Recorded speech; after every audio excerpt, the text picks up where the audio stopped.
مسند احمد بن حنبل کی حدیث نمبر ہے 8682۔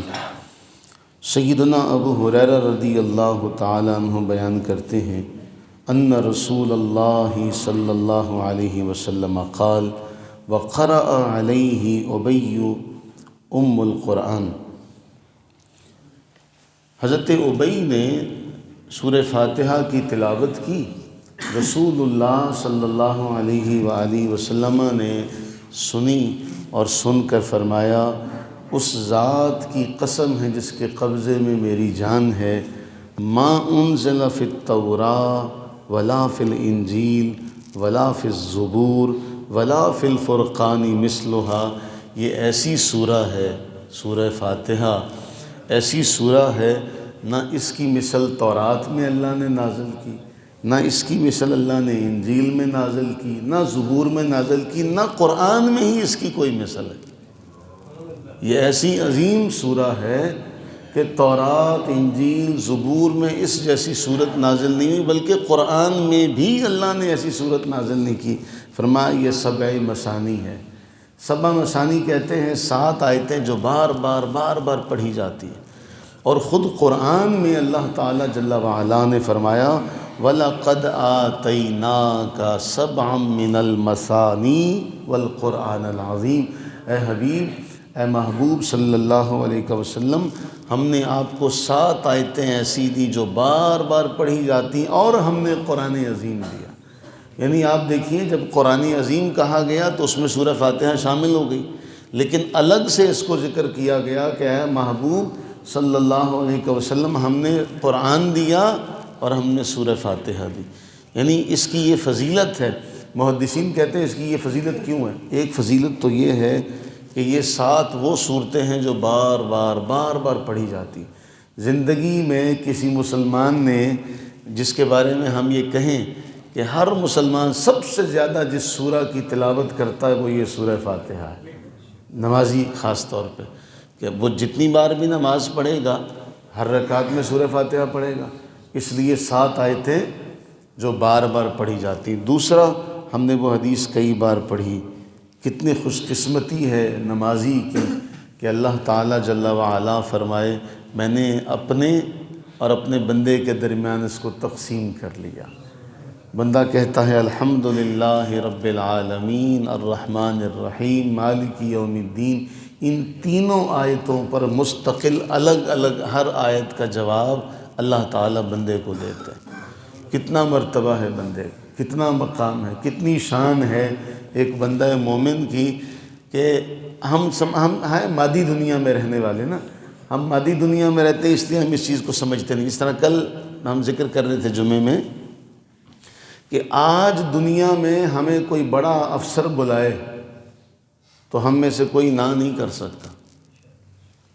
ہمیں پیغام آیا جی فلاں صاحب نے آپ کو بلوایا ہے تو کوئی نہ کر کے دیکھے، جی فلاں حکومتی عہدیدار نے آپ کو بلایا ہے تو ہم میں سے کوئی نہ کر کے دیکھے، ہم میں سے کوئی نہ نہیں کر سکتا۔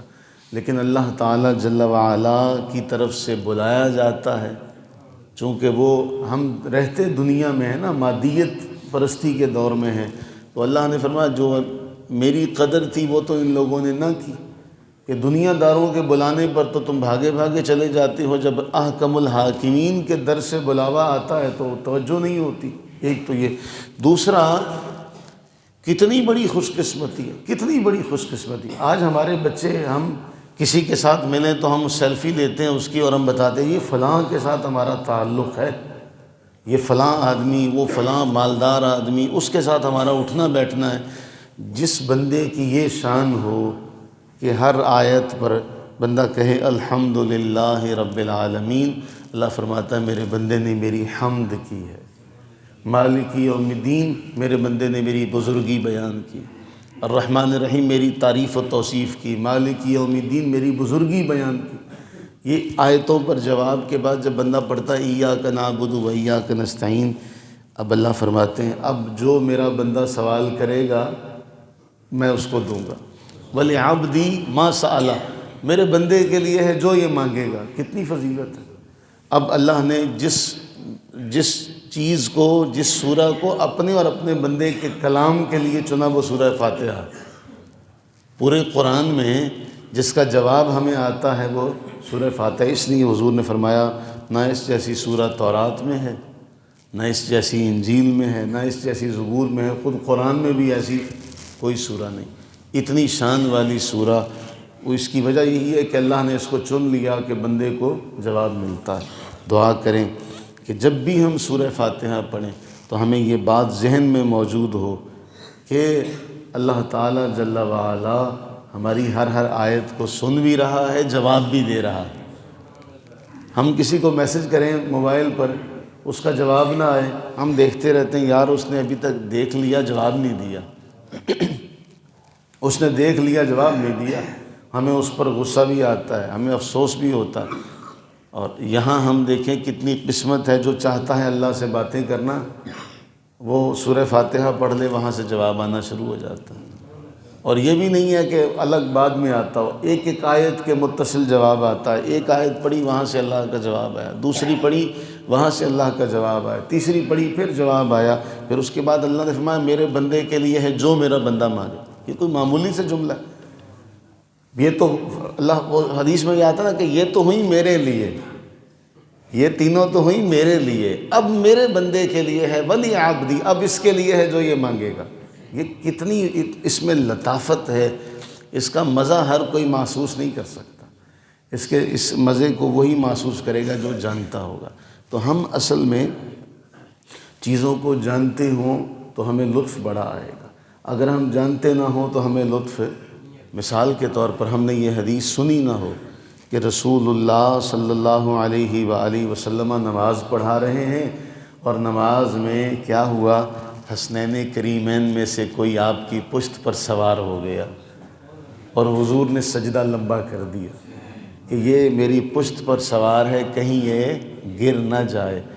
اب آپ کو اس حدیث کا پتہ ہو اور آپ اپنے گھر میں نماز پڑھ رہے ہوں، آپ کا کوئی بچہ، پوتا، بیٹا، کوئی گھر کا کوئی بھی بچہ وہ آپ کی پشت پر سوار ہو جائے، آپ کے ذہن میں یہ حدیث ہو، تو سوچئے کتنا مزہ آئے گا، کتنا لطف آئے گا۔ آپ کو فوراً یاد آ جائے تو آپ سجدے سے سر اٹھائیں گے، آپ کو لطف آئے گا کہ یار میرے ساتھ ایسا معاملہ ہو گیا کہ حضور بھی اسی طرح سجدے میں ہوں گے، رب کی تسبیح بیان کر رہے ہوں گے اور حسنین کریمین آپ کی پشت پر سوار ہوئے ہوں گے تو حضور نے سجدہ لمبا کر دیا ہوگا۔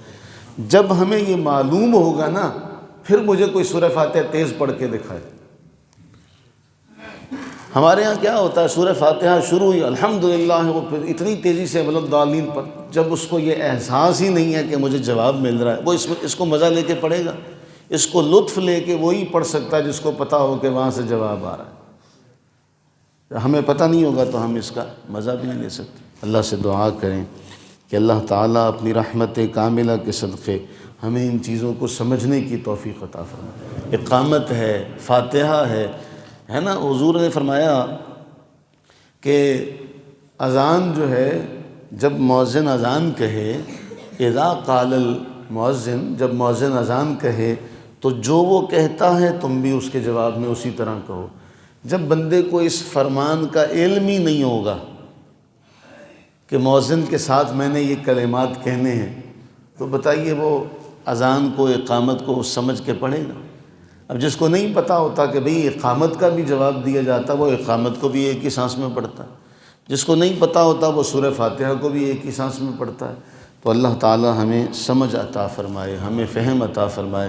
جس کو فہم کی دولت ملتی ہے پھر وہ اسپیڈ نہیں دکھاتا، پھر وہ تیزی نہیں دکھا سکتا، اس کو تو مزہ بڑا آ رہا ہوتا ہے۔ میں ایک جملہ ایک عارف کامل کا، ہم تو نماز میں بھی جب سلام عرض کرتے ہیں حضور کی بارگاہ میں، السلام علیکہ، السلام علیکہ ایھا النبی ورحمۃ اللہ وبرکاتہ، سوچی کتنا بڑا مقام ہے۔ علامہ غلام رسول سعیدی رحمہ اللہ نے لکھا، سارے نماز کے آپ نے مقامات ادا کر لیے، اب آخری وقت ہے، آپ بارگاہ رب العزت میں حاضر ہیں، اور جب رب کے دربار میں حاضر ہیں تو آپ کہہ رہے ہیں التحیات للہ والصلوات والطیبات، ہاتھ یہاں پہ ہیں، آپ اللہ کے دربار میں بیٹھے ہیں، آپ عرض کرتے ہیں باری تعالی سب تیرے لیے، ساری عبادتیں تیرے لیے، مالی عبادتیں، بدنی عبادتیں، نگاہ پڑی کہ اسی بارگاہ میں تو حضور بیٹھے ہیں، نگاہ پڑی اسی بارگاہ میں تو حضور بیٹھے ہیں، آپ نے فوراً عرض کیا السلام علیک ایھا النبی ورحمۃ اللہ وبرکاتہ۔ سوچئے وہاں سے جواب نہیں آئے گا، وہاں سے جواب نہیں آئے گا۔ ایک عارف کامل نماز میں بڑی دیر کرتے، تشہد میں بڑی دیر بیٹھتے، کسی نے پوچھا تو کہا جب تک وہاں سے جواب نہ آئے میں یہی عرض کرتا رہتا ہوں، میں یہی پڑھتا رہتا ہوں۔ وہ ہمیں پتہ ہی نہیں ہے ان چیزوں کا، ہمیں پتہ ہو تو ہماری نماز میں اتنا لطف ہوگا، اتنا مزہ، اتنا سرور آئے گا، کسی میں نہیں آئے گا۔ اللہ تعالی ہمیں وہ مزہ عطا فرمائے، اللہ تعالی ہمیں وہ سرور عطا فرمائے، آمین ثم آمین۔